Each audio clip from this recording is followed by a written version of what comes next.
Many things in our life have become really convenient and easy for us.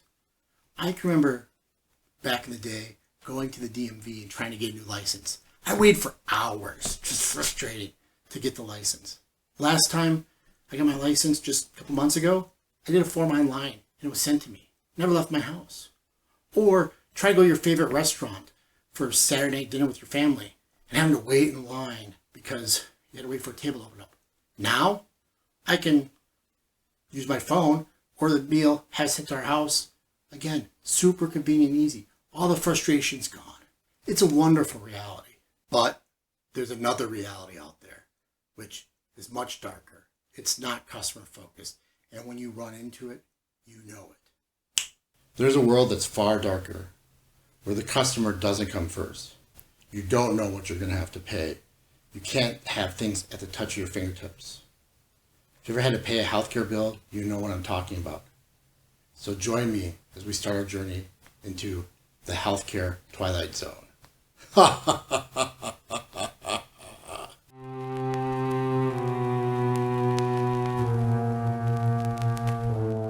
Hi, my name's John. I'm your healthcare hacker, but also the host of the Healthcare Twilight Zone. Healthcare truly is a twilight zone when it comes to money and finances. It's not straightforward.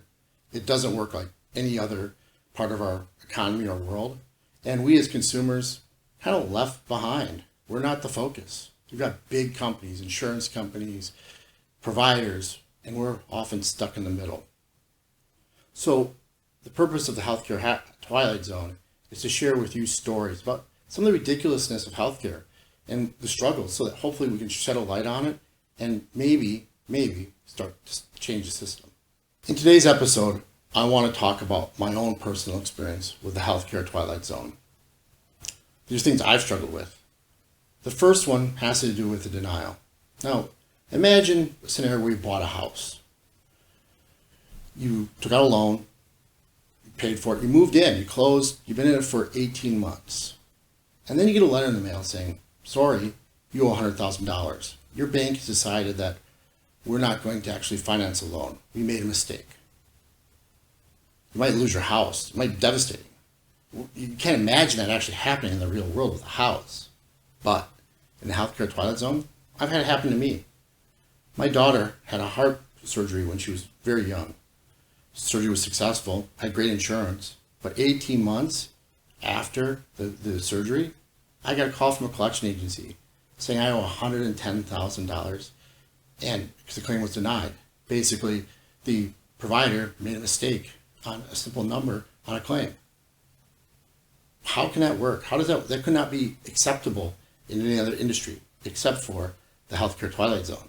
The second story is truly out of the Twilight Zone. For years, I've been told by my insurance company, from experts, that take generics, they're cheaper. In the exact same medication, there's no clinical difference.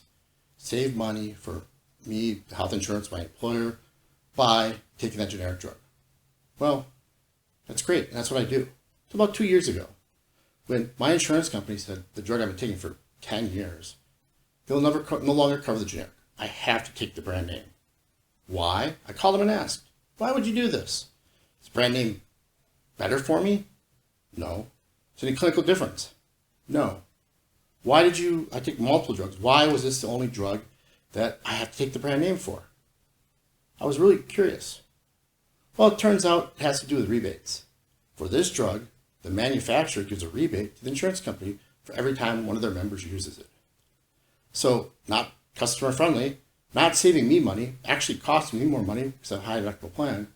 But here in the Healthcare Twilight Zone, what's best for me doesn't matter. I'm forced, if I want to have it covered by insurance, to take a high cost drug that the same exact chemical formula and no difference than a much cheaper drug, just because the insurance company makes more money. Our last stop in the Healthcare Twilight Zone has to do with technology, just how backwards it is in healthcare. Now, to be clear, I'm not talking about patient care. That technology is absolutely amazing. I've seen an MRI of one of my children's brains. It's phenomenal what they can do. But anything outside patient care, the technology is antiquated and oftentimes abysmal. If you want to get hold of your doctor, insurance company, what do you have to do? Can you email them? Maybe, but probably not. You have to call them. If you want to send a document, can you go on a portal? Sometimes. But more often than not, you have to fax it. Here at Athos, we send faxes daily to insurance companies, to providers, because that's the only way we can get them information. When's the last time you sent a fax? And it's not unique to us.